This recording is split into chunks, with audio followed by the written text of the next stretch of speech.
Nat, Moy, Ya, lo berdua pernah gak sih lagi sholat khusyuk nih, terus lo kebayang hal yang macem-macem gitu? macam-macam gimana maksudnya? Kayak lo lagi sholat, tapi lo ngebayangin di sekeliling lo tuh gak cuman orang, tapi ada sosok di belakang, kanan atau kiri lo gitu. Tapi rasa-rasanya kayak gak mungkin deh, Bi. Kalau gue sih gak pernah ya. Emangnya lo pernah? Gue sih gak pernah ya, tapi gue sering denger kayak gitu tuh. Ada orang lagi sholat digangguin sama sosok makhluk halus. Dan gue yakin gak cuman gue sih yang punya ceritanya. Lo berdua juga punya. Kita panggil aja namanya Caca ya. Jadi sebelumnya Caca ini tuh dari kecil emang sensitif dengan makhluk halus. Cuman awalnya dia emang cuman bisa merasakan keberadaan makhluk halus doang, tapi gak bisa lihat. Oke. Sampai satu ketika nih Nat, Moy, waktu Caca tuh baru masuk SMP, sekolahnya tuh ngadain yang namanya LDKS. Nah LDKS ini tuh di satu villa di daerah Bogor. Villanya tuh bagus, gede lah pokoknya. Dan kayak anak-anak LDKS pada umumnya, yang murid baru tuh dikasih tugas buat ngumpulin barang-barang kayak tali rafia, aquanya harus yang 1 botol seliter gitu, dan lain-lain lah intinya. Nah salah satu barang yang harus dibawa juga itu adalah mie instan. Nah dan ternyata mie instan punya Caca ini ketinggalan di rumah.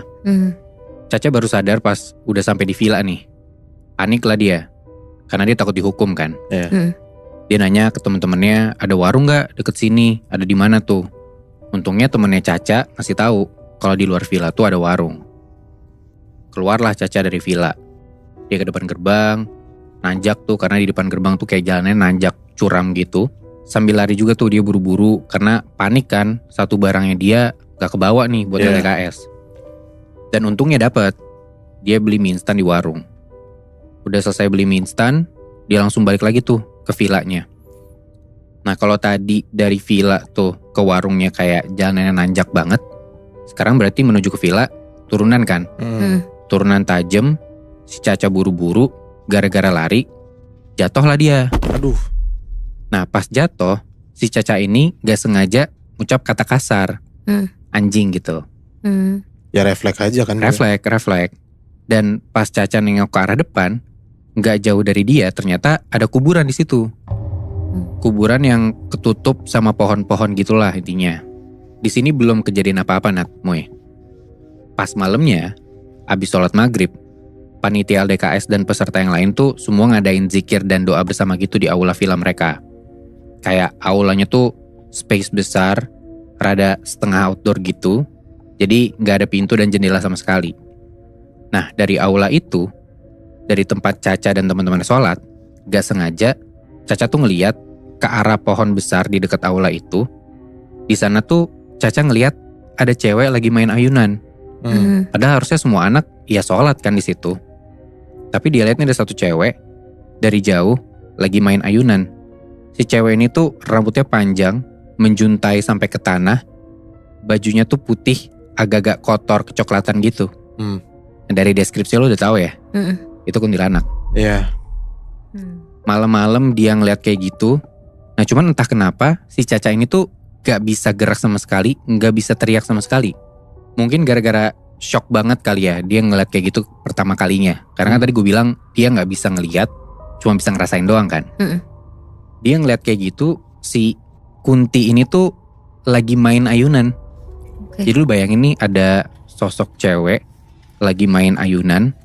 Terus Caca tuh ngeliat dengan keadaan mematung nih. Dia ngeliat Kuntinya tuh di ayunan pertama itu masih bentukan yang sama. Pas ayunan kedua, tiba-tiba kedua kakinya hilang. Anjing. Terus di ayunan ketiga, ayunannya doang, sosoknya hilang gitu aja. Ngeri banget sih. Malam-malam lagi kan dia ngeliat kayak gitu. Dan pas makhluk ini udah hilang, barulah saat itu Caca bisa teriak.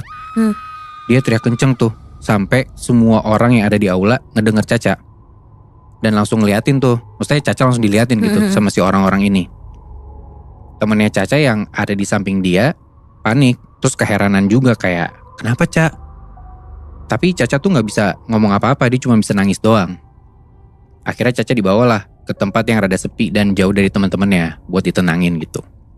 Sampai azan Isya, Caca udah mulai tenangan tuh. Dia balik lagi lah ke aula villa buat sholat Isya dan ikut ngelanjutin kegiatan LDKS dia sama teman-teman. Sholat Isya selesai, dilanjut lagi dengan kayak kegiatan muhasabah gitu. Nah villa tuh kayak dibikin gelap gitu Nat, Moy. Jadi cuman ada lilin di sekitar aula buat nerangin tempatnya ini. Gue juga gak ngerti entah kenapa dibikin gelap, mungkin ya akal-akalan kakak osisnya kali ya, buat bikin muhasabah kayak gitu. Nah di situ tiba-tiba seluruh punggung Caca tuh kayak sakit banget, kayak rasanya ditusuk-tusuk gitu loh. Kayak ada jarum yang mau nusuk-nusuk punggungnya Caca, tapi tebel banget. Dan ditusuk-tusuknya tuh kayak belum nyampe ke dalam, jadi lu kayak berusaha ditusuk tapi gak bisa. Cuman kerasa di kulit lu. Itu ganggu banget kan sebenarnya. Nah Caca ngerasain kayak gitu tuh. Cuman Caca di situ tetap berusaha buat nahan aja, karena ya ini lagi muhasabah, gue kuat-kuat aja deh. Tapi saking sakitnya di situ Caca cuma bisa nangis. Nah gara-gara nangis, teman sebelahnya Caca tuh dengar, ya teman gue di sebelah nangis nih kenapa gitu kan. Dia kira si Caca ini nangis gara-gara dengar muhasabahnya. Padahal enggak, karena lagi nahan sakit kan sebenarnya. Terus Caca bilang ke temennya yang sebelah ini, namanya Bila. Sakit banget Bil, katanya gitu. Terus si Bila yang temennya ini bingung, sakit kenapa Ca? Akhirnya Bila manggil lah salah satu kakak OSIS yang ngejaga deket mereka. Pas kakak OSISnya nyamperin Caca, tiba-tiba orang yang di belakang Caca, kayak temen seangkatannya dia, itu tiba-tiba aja kesurupan. Bukan Caca ya, temen di belakang dia. Terus temen yang kesurupan ini yang di belakang Caca bilang, aku mau anak ini. Ini tuh Caca? Iya, sambil nunjuk-nunjuk Caca. Terus kayak si teman yang kesurupan ini narik-narik Caca gitu. Langsung chaos tuh di situ tuh, serem banget. Dan kakak-kakak OSISnya kayak ya coba misahin mereka berdua kan. Caca makin ketakutan di situ, sampai nangis kenceng banget. Pokoknya chaos banget gara-gara dia dan temannya ini yang kesurupan. Sampai akhirnya semua murid disuruh keluar dari aula itu karena keadaannya udah gak kondusif lah. Gak lama dari situ temennya Caca ini yang dipegangin sama beberapa anak OSIS, itu tuh kayak coba ditenangin juga, didoain juga. Dan Caca pun dibawa ke salah satu kamar di villa itu yang emang untuk guru. Jadi Caca dipisahin dari teman-temannya lah. Nah setelah udah beberapa lama dicari tuh si guru agama yang ikut LDKS juga. Ketemu dan akhirnya guru agama ini nyamperin Caca di kamar itu. Terus pas nyampe di kamar itu, gurunya tiba-tiba bilang, si guru agamanya nih ya, dia bilang gini, kamu tuh kalau di tempat baru jangan ngucap sembarangan. Katanya gitu. Terus Caca kayak nge-recall gitulah maksudnya guru ini apa. Pas dia udah paham nih, oh emang tadi gue sempet ngomong kata kasar kan pas jatuh. Ya udah tuh dia akhirnya minta maaf lah sama si gurunya ini. Nah terus kata guru agamanya, udah nggak apa-apa, nggak usah nangis, dijadiin pelajaran aja. Udah Caca ngangguk-ngangguk, udah ada tenangan tuh di sana. Terus si guru agama itu bilang lagi, kamu tahu nggak, kamu itu ada yang jagain. Kata gitu.